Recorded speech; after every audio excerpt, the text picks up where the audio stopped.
অনুরূপভাবে মাজারের মধ্যে হামলা করা হচ্ছে গুন্ডামি এবং সন্ত্রাসী। গত 14ই মে বৃহস্পতিবার রাত সম্ভাব্য 12টার আগ পর রাজধানী ঢাকার ঐতিহ্যবাহী মিরপুর হজরতে শাহ আলী বাগদাদি রহমাতুল্লাহ আলাইহির মাজার শরীফে কতিপয় ব্যক্তি সেখানে আসা ভক্ত অনুরক্তদের উপরে অতর্কিত হামলা চালান।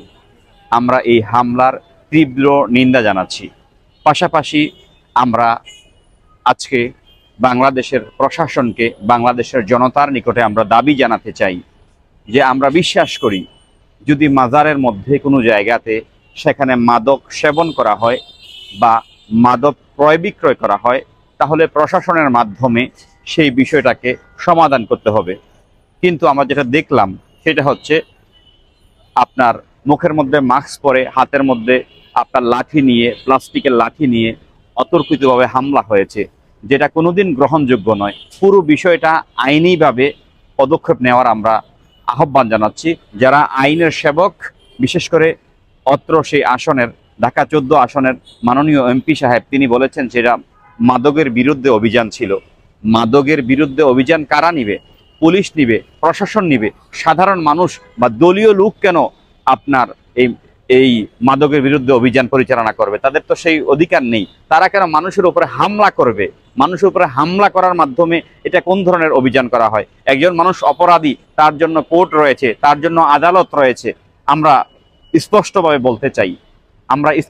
বলতে চাই যারা মাজারের মধ্যে মাদক সেবন করে মূলত তারা মাজারের ভক্ত বা অনুরক্ত নয়।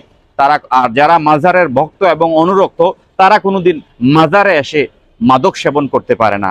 বরঞ্চ যারা মাদক সেবক তারা এই মাজারকে নিরাপদ স্থান বানিয়ে নিয়েছে। আমরা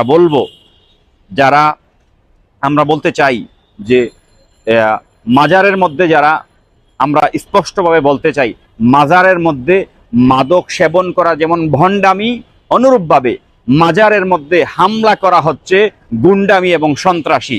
এই গুন্ডামি, এই সন্ত্রাসী, এই মব চলতে দেওয়া যায় না।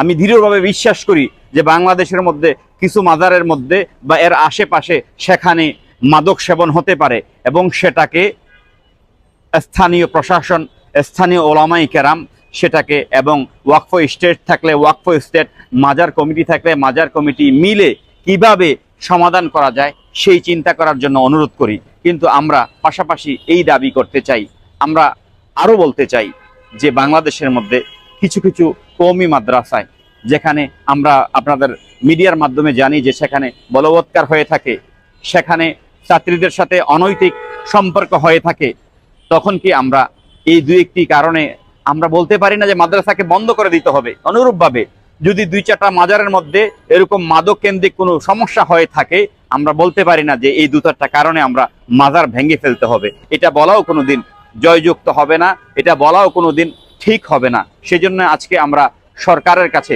প্রশাসনের কাছে আমরা জোর গলায় বলতে যাই যে মাজার কমিটি এবং স্থানীয় পুলিশ প্রশাসন এবং আলেম ওলামাদেরকে নিয়ে বাংলাদেশের সমস্ত মাজারগুলাতে যেন একটা সমন্বয় কমিটি করে, যেন মাজারের 300 থেকে 400 গজের মধ্যে কোনো প্রকার মাদক সেবী প্রবেশ করতে না পারে, কোনো প্রকার অনৈতিক কাজ না করতে পারে, সেই বিষয়ে যেন প্রশাসন দায়িত্ব পালন করে, আমরা সেই আহ্বান জানাচ্ছি।